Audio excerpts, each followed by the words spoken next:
Welcome to Piercing the Veil. I'm Daniel Viget. The topic for today's episode is abortion. I think it would be safe to say that this is one of the most polarizing, emotionally charged, and divisive issues that there is. If two people disagree whether or not abortion is something that society should tolerate, generally speaking, they aren't just going to view each other as wrong or misguided, but they're in fact going to view each other as bad, sometimes even evil.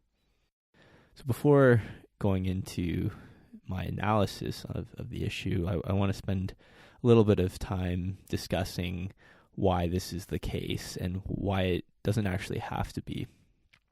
I saw a comment on a video of a debate about abortion the other day, and the comment said something to the effect of, so I'm really torn on the issue of abortion. I really like that it involves killing children, but I really hate that it allows women to make choices. Now, I'm assuming, or at least hoping, that this was a troll comment that was made in jest, and I'll refer to it as troll comment. But there's actually something of pedagogical value that can be drawn from a troll comment, and that is both pro-life and pro-choice people would find an individual who sincerely held the view expressed in that comment abhorrent. So there is common ground somewhere. I think it's probably safe to say that most people think that killing a human child is wrong, and also think that people should, in the absence of quite compelling counter considerations, be able to make personal and intimate choices with respect to their bodies and what is within their bodies.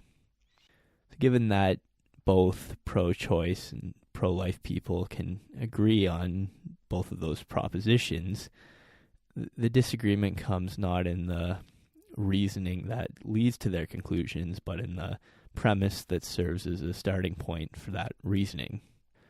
Pro-choice people are operating on the premise that the unborn child being aborted doesn't have the value of a human life, or even value that's comparable to that of a human life. And the pro-life premise is, of course, that the unborn child does have the value of a human life, or at least a high degree of value.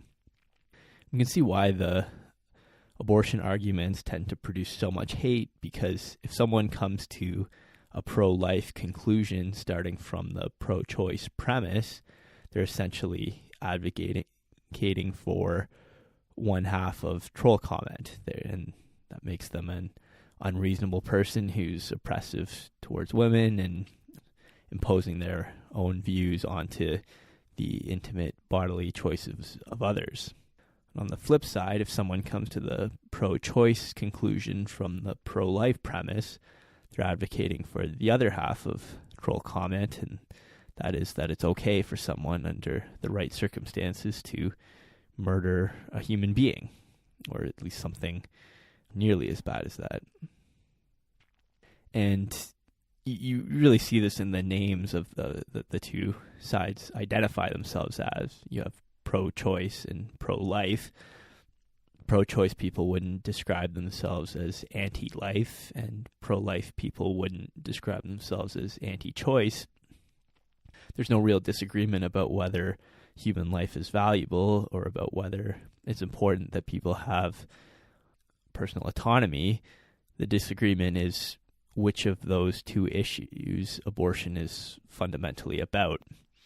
So you have your particular premise that you think is right, and then on your premise, the other person's conclusions that they're drawing are preposterous, because if you have the pro-choice premise, a pro-life person isn't in fact pro-life, but they're actually anti-choice, and hence they must be bad.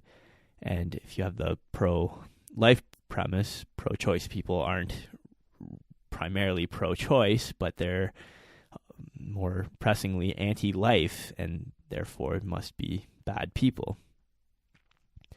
But if you think this way, you're really missing the point about what the source of the disagreement really is. What we have is the pro-choice person arguing that the pro-life person doesn't consider choice to be important, and the pro-life person arguing that the pro-choice person doesn't consider life to be important. But neither of these is necessarily true. The disagreement isn't about whether either of these things are important. And we can see from troll comment, both sides actually can agree that both are important. The disagreement is about which premise to adopt. When dealing with people who have views that are different than yours, especially on these divisive, emotionally charged topics, the principle of charity is absolutely fundamental. Unless you have good evidence to the contrary, you should assume that the other person is coming from a place of good faith and interpret their argument in the strongest light possible. And if you apply this principle, you're still going to think that someone on the other side is wrong because they believe in the wrong premise, but you don't necessarily need to make that further step that they're bad. So really, whichever side you're on, you shouldn't jump to this conclusion that someone on the other side is a bad or evil person.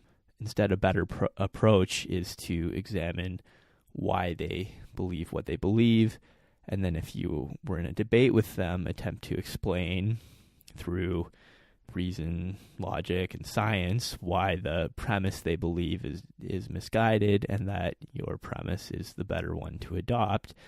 And then once the issue of the premise is sorted out, the reasoning to the conclusion essentially flows from there. For almost everyone, the abortion question turns on whether you adopt the pro-choice premise or the pro-life premise, because most people aren't unreasonable. Not many people would draw a pro-life conclusion from the pro-choice premise, and not many people would draw a pro-choice conclusion from the pro-life premise. And doing that would be really where the argument for badness comes into play. So basically, people are engaging each other with each other on the wrong level. They're attacking each other's reasoning for being preposterous, but the reasoning on each side is fine for the most part. The debate really has to happen at the level of the premises and assumptions that serve as a starting point from where that reasoning happens. So if after listening to this segment, you can view someone who opposes you in your beliefs with at least a basic amount of respect and understand that they believe what they believe, not necessarily because they're bad, but for whatever reason they've erroneously arrived at a faulty premise, and then they're reasoning reasonably from that different starting point, and then engage with them at that starting point. I think I'll have accomplished something with this episode. And what I've said so far, I would say, applies equally, or at least just about equally, to both pro-choice and pro-life individuals. But I'm not neutral. I obviously have an opinion. I'm on the pro-choice side to a point, and I'm going to make a case for why. And in doing so, I'll try to actually implement the framework that I've just laid out. And so what that involves is really trying to explain why the pro-life premise is misguided and why the pro-choice premise is a better one to adopt. And as a starting point to really get at what the debate is about, I think both pro-choice and pro-life individuals can find some common ground on what the issue really is, and that common ground is that having autonomy over one's body and what is intimately connected to one's body is highly important. And this is pretty fundamental, and as a general rule, in the absence of other considerations, no one should be interfering with your choices with respect to your person or your important life decisions, providing they aren't harming others. So we can call these the pro-choice considerations. Given the importance of the pro-choice considerations, in order to restrict these important decisions that an individual can make with respect to their person and their life, there must be some quite compelling counter consideration at play. And I think both sides can agree on that much. Where the disagreement, of course, comes in is whether the unborn child has sufficient value to give it rights that override those pro-choice considerations. So are there pro-life considerations that are sufficiently important to override those pro-choice considerations? And I think that's a fair assessment of what is really at issue in this debate. So as I see it, there are really two potential candidates that could give an unborn child that sufficient value to require protection in spite of the pro-choice considerations. The first is potentiality. So the fact that the unborn child has the potential to become a human. And then the second is its current value, and this concerns whether at the time the abortion is to occur, this has the value of a human, or at least has sufficient value to outweigh the pro-choice considerations. And naturally, the closer you get to conception and the less developed the unborn child is, the more you're going to need to rely on the potentiality considerations. So I'm going to deal with each of these considerations in turn, and we'll start with the potentiality considerations. So it does certainly seem like something that has the potential to become a human has some value that should be protected. One day, a potential human can grow up to be a person, and they're going to love, they might have children of their own, go through the entire range of human experience that we all do. And if the potential human isn't protected, all of that may be lost. And indeed, we can think of or examine our own lives and think, wow, I'm glad my mother didn't get an abortion. Otherwise, I never would have gotten a shot to live. I wouldn't have had a chance to exist. And certainly I myself wouldn't have wanted my mother to have had an abortion. And even most people who are in not so great circumstances and who may have had parents that contemplated getting one are, I think for the most part, probably happy that they still got a chance at living. So the fact that something has the potential to become a human does seem like something that gives it quite a bit of value, because everyone was once merely a potential human.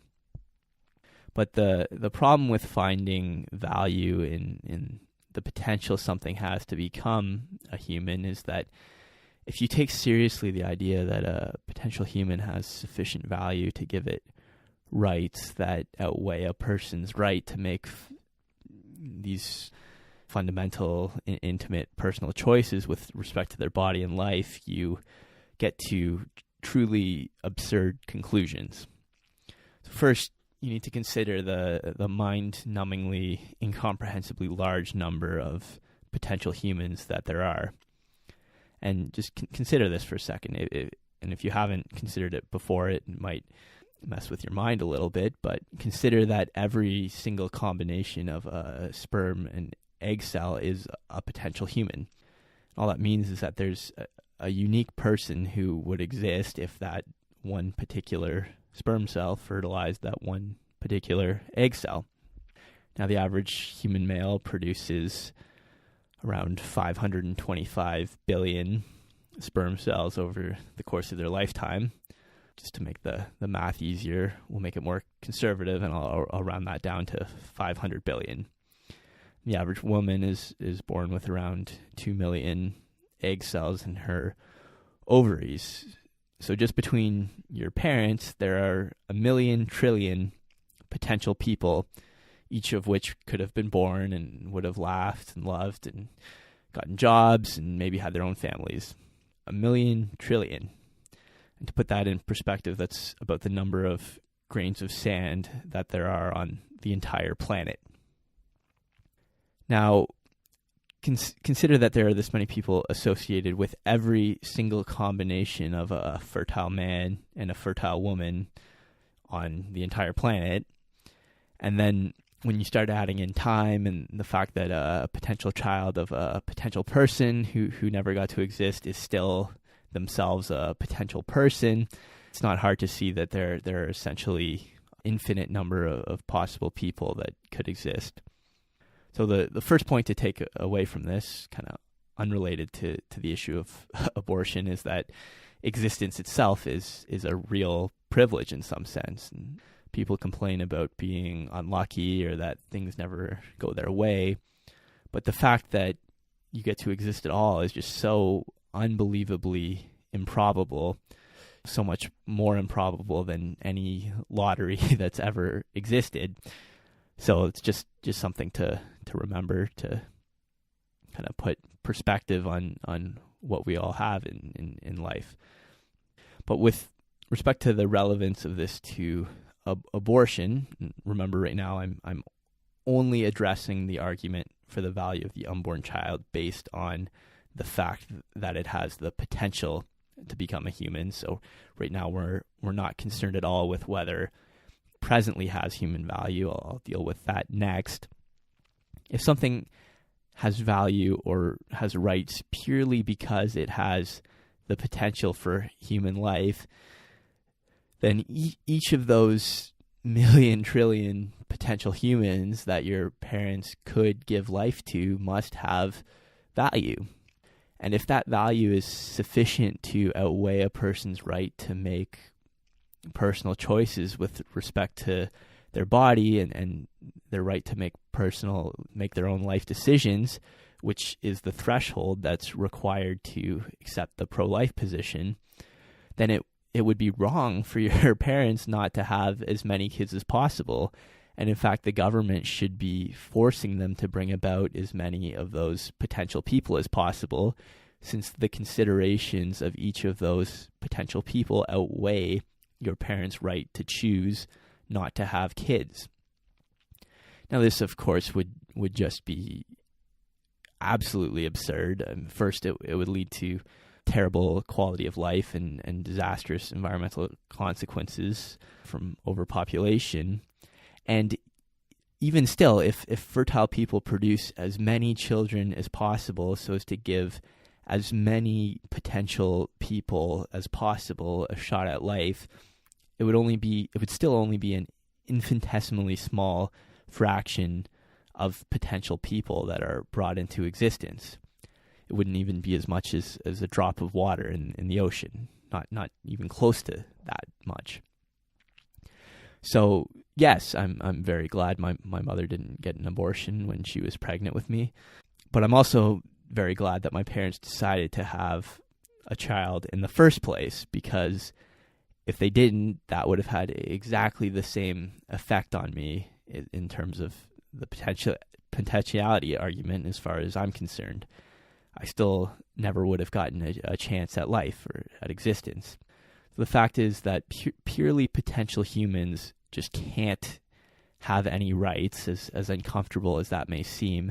It's just kind of this brutal fact about the world that 99.999, however many nines you want, percentage of potential human beings are not going to ever exist.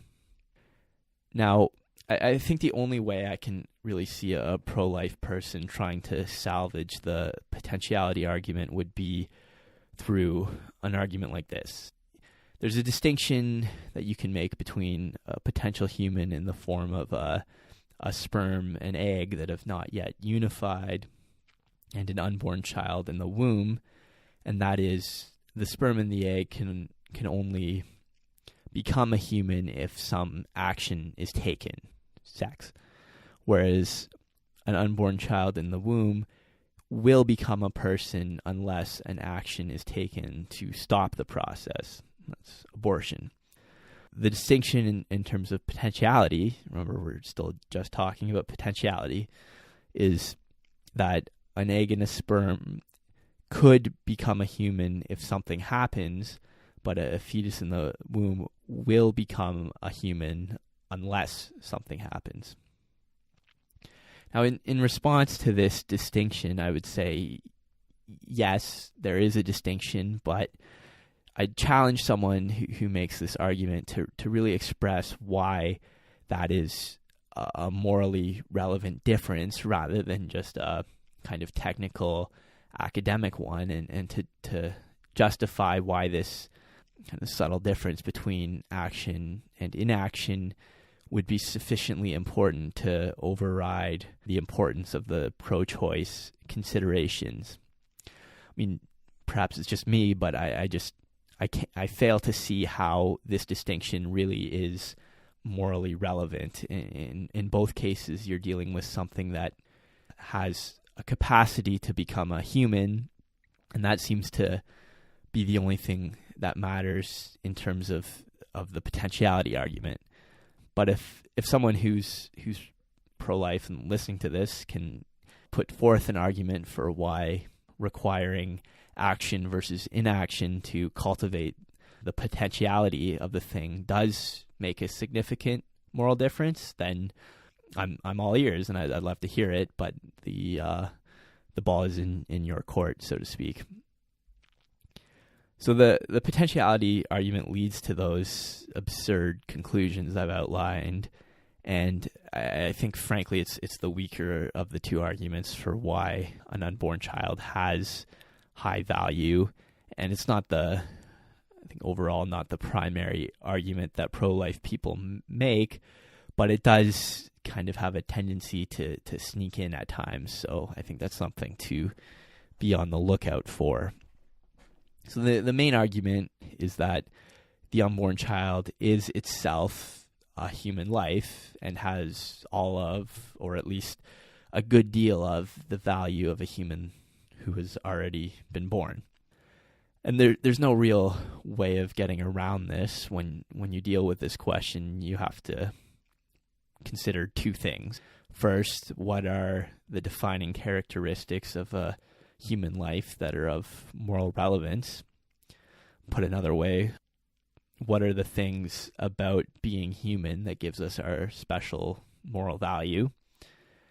And then the second thing needs to be addressed is, when in the development of a human person does that person acquire these characteristics?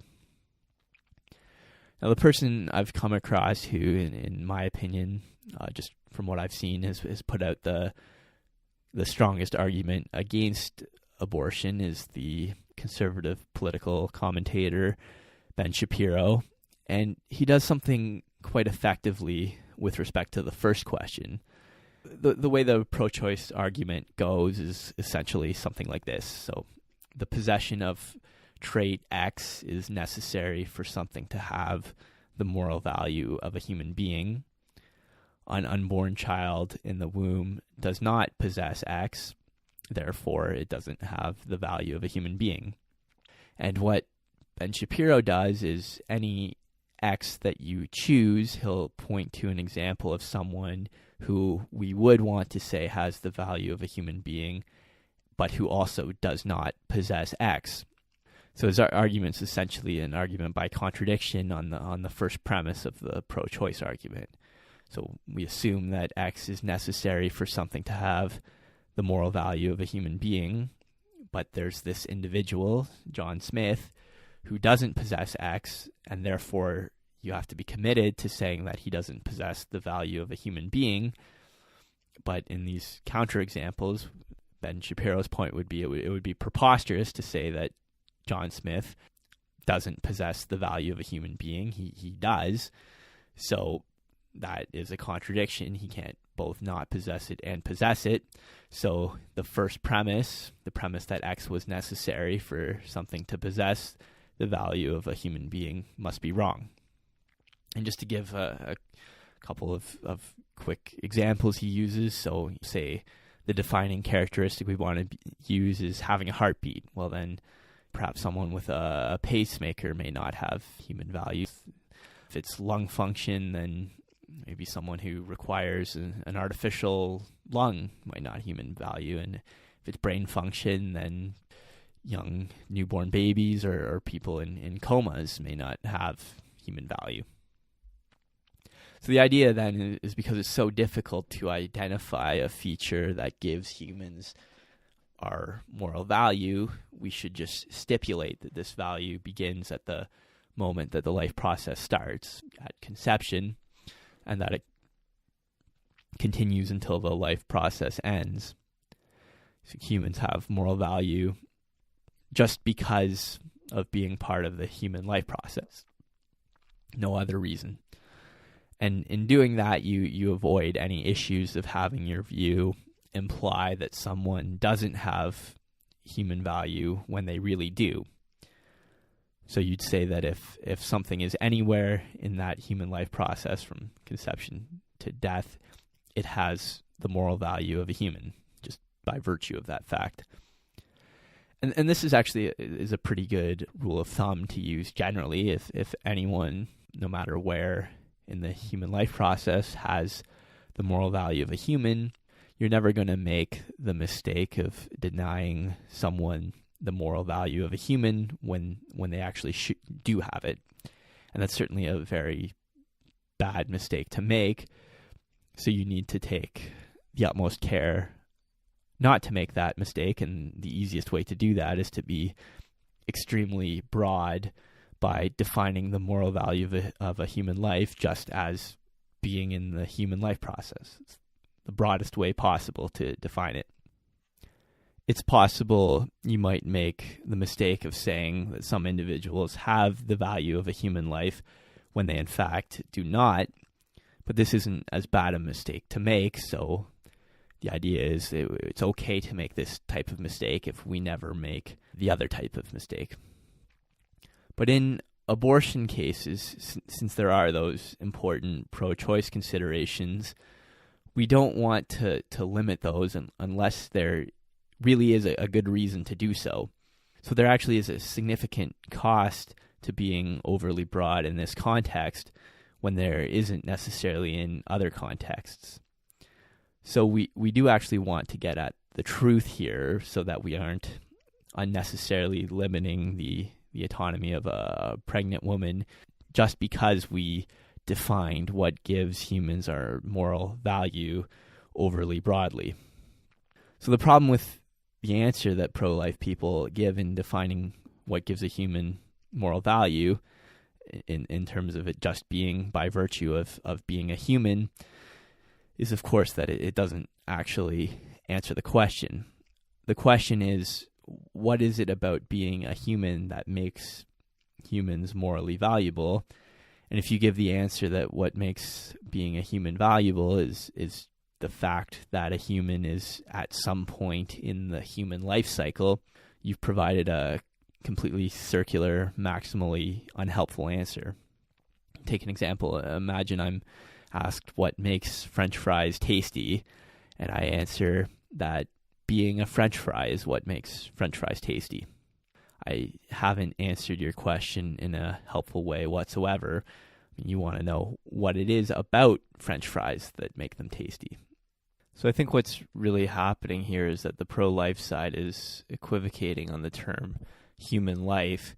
It's important to be cognizant of this because there's two different ways in which we use the term, and we need to be able to distinguish and know when we're using each term.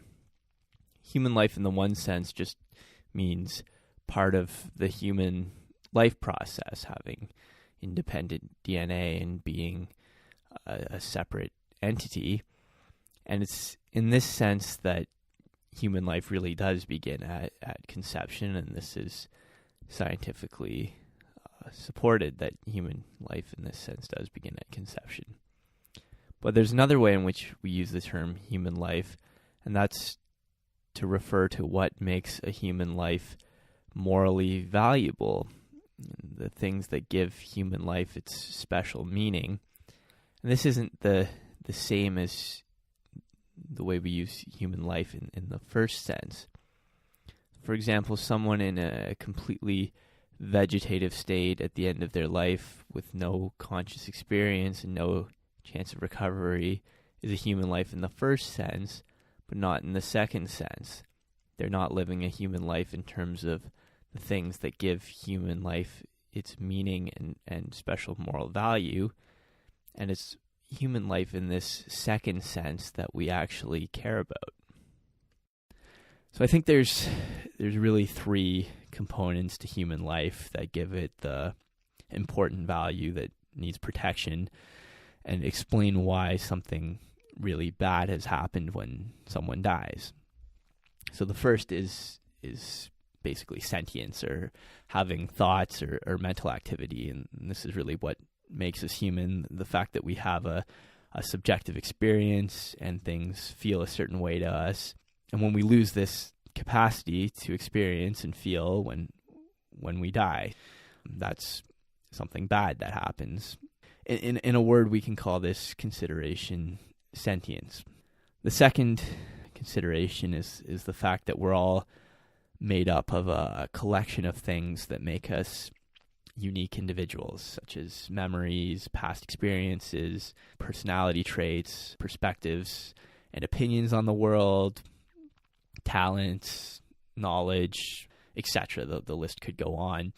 And all of these things are lost when someone dies. Everything that made them a unique individual is lost.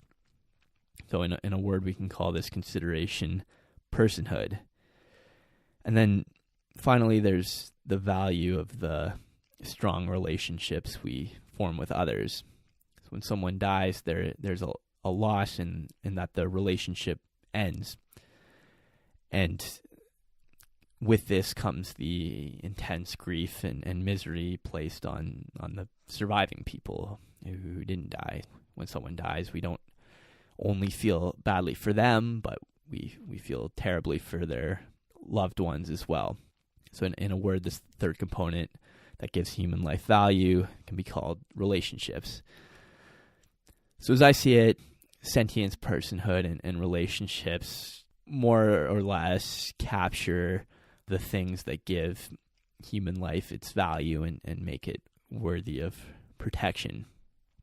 Now, since the value of human life, I think, can be found in any of these three features, I think most of the typical counter examples made by pro-life individuals don't work because they're inevitably going to have at least one of these three components to some degree. So one example I would anticipate pro-life individuals making would be the case of newborn babies. And I think the appropriate place to address this is when dealing with the second question of when in fact in our development we can be said to acquire these morally relevant characteristics. I'll deal with that when we address that question. I think apart from that, the closest example would have to be something like this, and I saw Ben Shapiro bring an example like this up in one of his videos where he totally destroys, all caps, some leftist snowflake or some such nonsense. We can imagine an individual gets into a car accident or what have you and falls into a coma and is completely unconscious and can't feel anything. But we can say with a high degree of probability he's going to recover and become conscious again in, say, 9 months. And of course, when Ben Shapiro says 9 months, the room erupts in applause. And say for whatever reason, person in the coma was kind of a lone wolf and sadly didn't have any really close personal relationships. And also when he's revived, he has complete amnesia and won't remember who he is. So the question is, if the things that make a life valuable are found in sentience, personhood, and relationships, then is it okay to kill this man? And more generally, the question is, if someone is pro-choice, then in order for their position to be consistent with itself, do they have to say it's okay to kill this man or this woman, as the case may be? Well, just at the outset, I want to point out that as this example is framed, comparing whether it's okay to kill this person to the case of abortion is quite misleading, because not just anyone can kill any fetus on the pro-choice position. Of course, it's only the mother who can make that choice on the pro-choice view. So the more appropriate analogy would be that this person in the coma is in some sense hooked up, or his health is physically tied to the health of another individual in some way during the time that he's in the coma, in such a way that is going to have significant physical and mental impact on the individual that's hooked up to the person in the coma. And then after 9 months, this individual is going to have to go on a painful, invasive procedure in order to have the man in the coma regain his consciousness. So whether it's acceptable for that individual to make the choice to disconnect from the person in the coma, which will have the effect of killing him, is actually more of an appropriate analogy for abortion. And that case seems to be a little less obvious than how Ben Shapiro frames it, which is whether anyone can just kind of come in off the street and kill the person in the coma. It's not actually a good analogy to abortion. But I don't think my view necessarily commits you to saying that even in this new properly understood coma analogy, that it would be acceptable for the person to disconnect themselves, because I think on my view, the person in the coma would still have human value. So let's analyze this kind of case in terms of the three positions I've outlined. So while the man in the coma, while they're in the coma, we can assume that there's no conscious activity or sentience at this time. We need to then look at the other two possibilities, look at personhood and relationships. So with respect to personhood, now in this example, the person who comes back is going to have amnesia, but memories aren't the only thing that's lost when someone dies in terms of who the person was. So there's still going to be some kind of continuity with this person. It's still the same brain. The person is going to continue in some sense, even if the memories aren't there. There's going to be remnants of who he was present, the same kind of traits, personality, same kind of reasoning processes, presumably, are still going to be present in some sense. This person would continue. The elements of personhood wouldn't be completely lost if this individual, if this person is able to return from their coma, but will be lost if they're killed.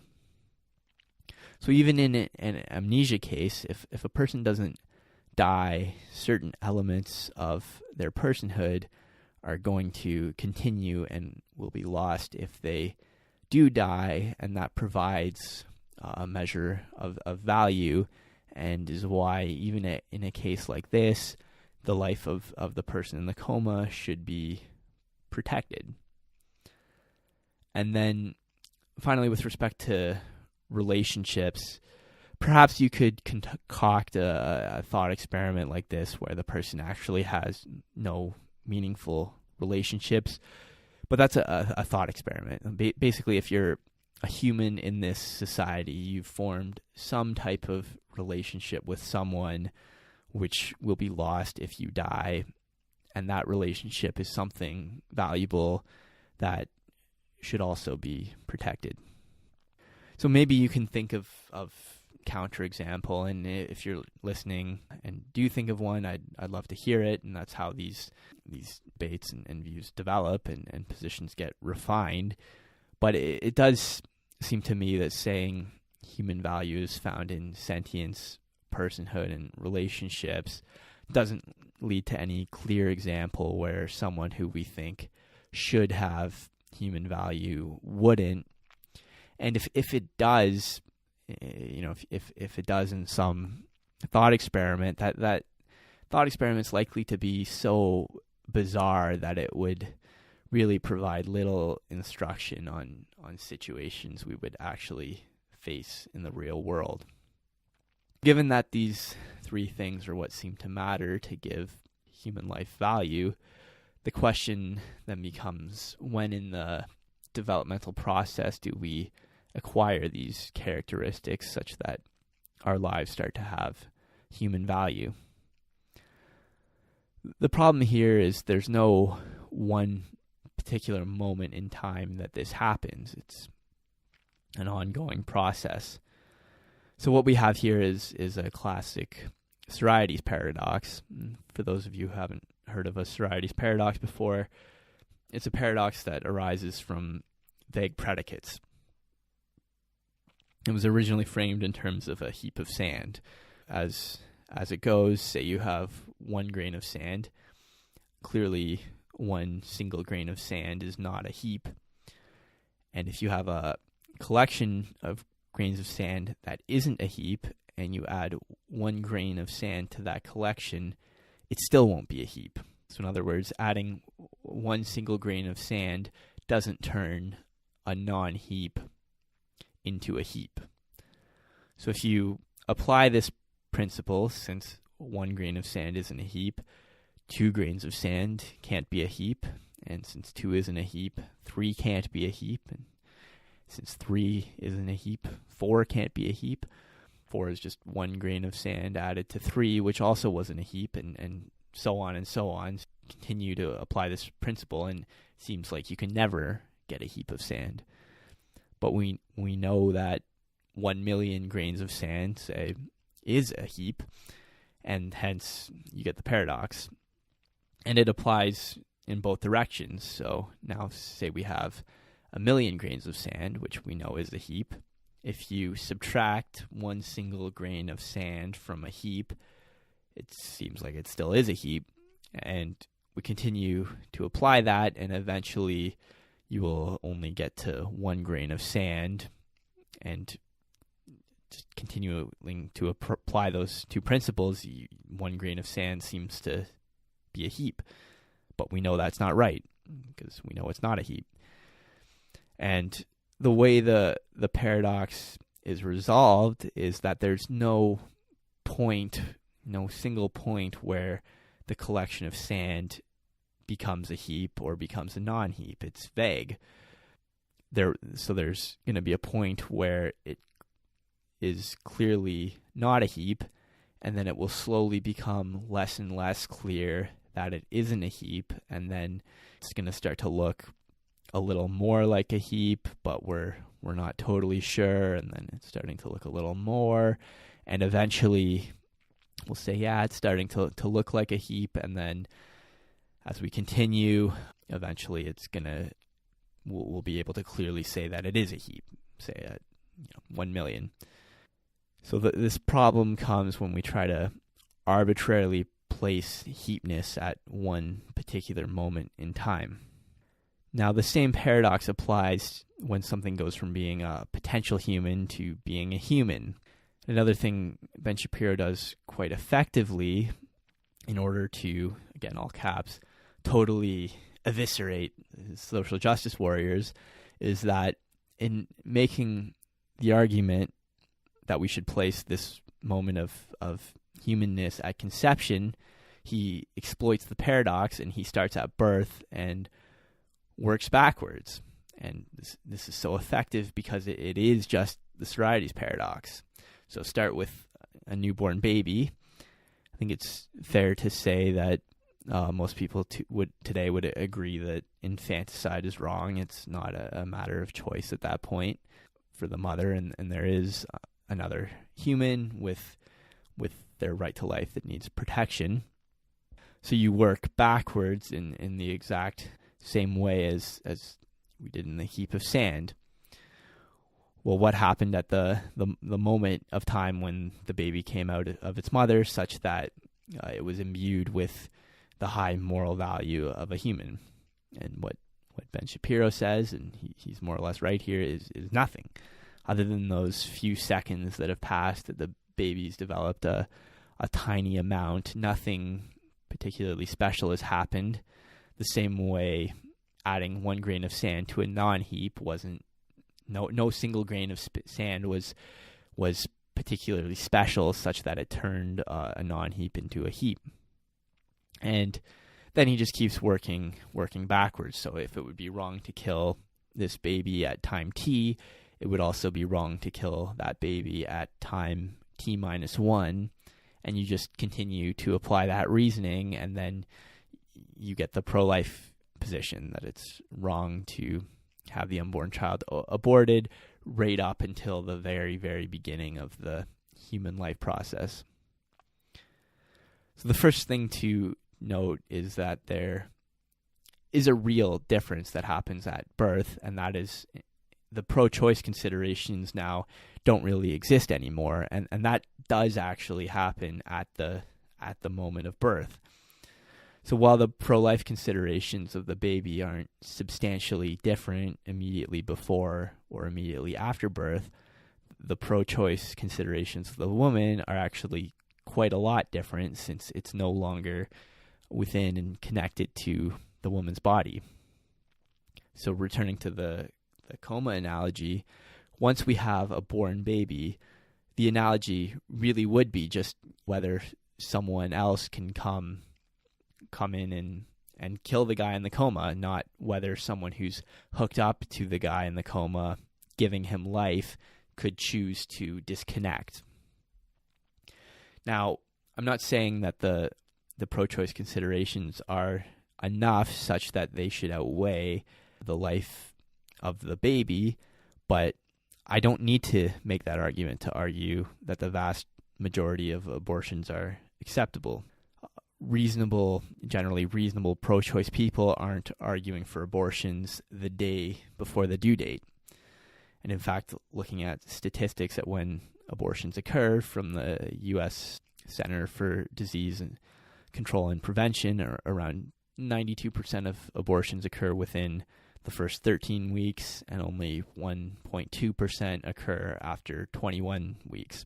So abortion in the very late stages, in the last couple of weeks leading up to birth, is not really a major problem. It's a very extreme case and would be a pretty radical pro-choice position to take.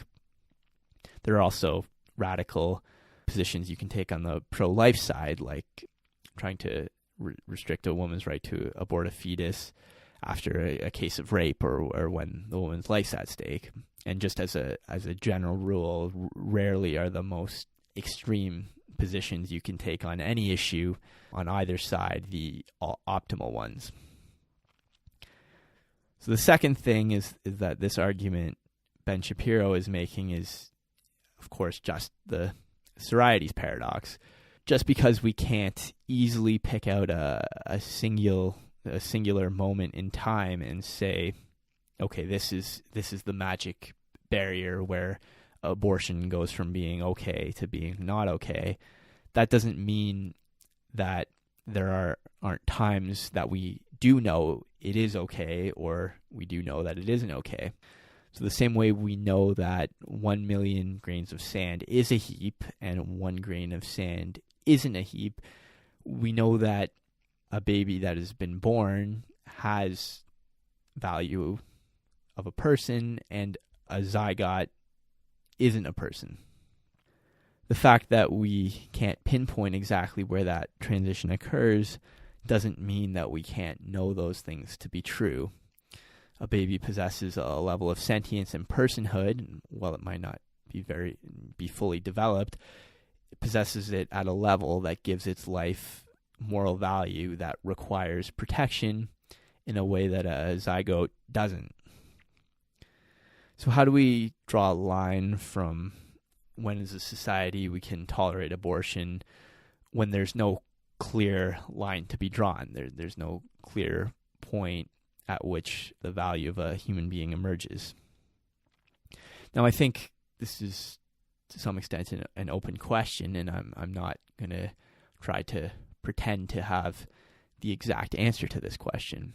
I think one approach, and I'm not necessarily saying this is the right approach, but I think the most pro-life approach based on what I've said that I think could be reasonable would be to say that abortion should only be allowed when the fetus is clearly at a stage where there's no vagueness. So it's clear cut that we're not dealing with a human being in the morally relevant sense. And this really is a scientific question, and I'm not going to pretend to be an expert, but it seems to me that around the 12-week mark, the end of the first trimester, is a point where before this, there's no vagueness whatsoever. There's no realistic possibility that something before this stage displays the morally relevant qualities of sentience or personhood. At this stage, the brain, it has started to develop, but it's clearly not sophisticated enough to produce any sort of sentience or individualized personality traits that matter for a person's moral worth. At this stage, the entire fetus from head to toe is about 2 inches and weighs about half an ounce. So it's the whole body weighs half an ounce, not just the brain. And there's no development whatsoever of the prefrontal cortex, which is the area of the brain that really distinguishes humans from other animals. That doesn't start at all until into the second trimester. 12 weeks is about the time that basic reflexes start to develop. Basic physical responses to stimuli aren't really present prior to this 12-week mark. So the idea that prior to this stage, it would be the fetus would be able to have any kind of human-like sentience or feeling is really just scientifically unfounded. And it's perhaps even more clear it hasn't yet developed any type of personhood. There's no personality, memory. I mean, memories themselves require the thing has had sentience, or knowledge of any sort has yet to develop at this point. So none of these things would be lost by terminating the pregnancy.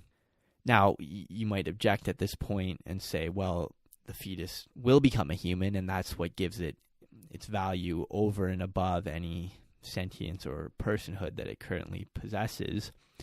But if you do that, now we talked about this slipping in, if you appeal to that at all, now you're talking about the potentiality argument, and I would then direct you to my response to that. I addressed that potentiality argument earlier, and here we're dealing with the worth of the thing itself at the relevant time.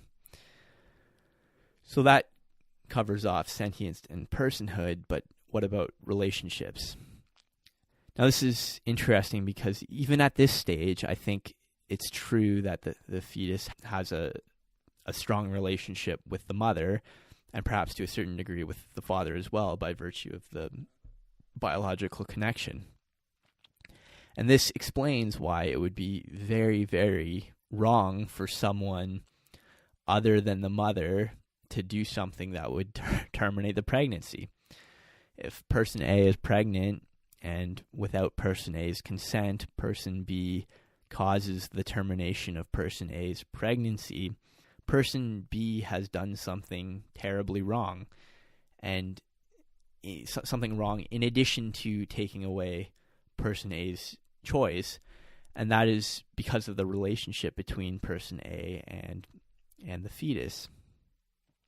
But when we're talking about abortion, again, we're not talking about just anyone having the right to kill the fetus, but we're only talking about the choice of the mother herself.